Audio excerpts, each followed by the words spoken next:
Hello, beautiful people. Very quickly, to preface this next post, here is a map of Arizona. More specifically, this is a map of the voting districts in Arizona this past election cycle. Now, this map here, marked in yellow, are the nations of indigenous peoples in Arizona.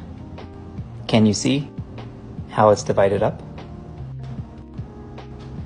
Now, this is very important for this message.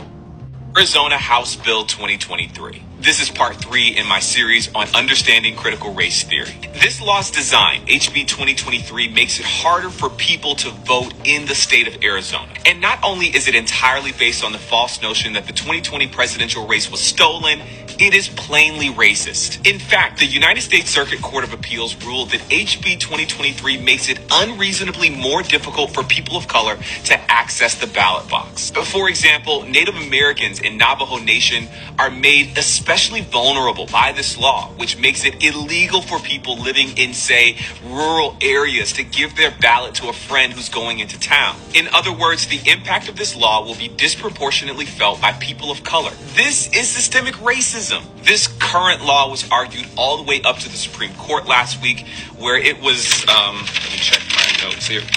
Upheld. Yes, you heard that right. A current American law was analyzed, found to have a racist impact, and the conservative majority on the highest court in the land shrugged and moved on. In her phenomenally written dissent, Justice Elena Kagan said that the court's decision undermined one of America's greatest laws, the Voting Rights Act, which protected people of color's right to vote. This is why critical race theory is so important. It urges us to analyze the impact of our country's legal structures, to ask who's benefiting and who's harmed by the things we do. And it urges us to do something about it, unlike the Supreme Court.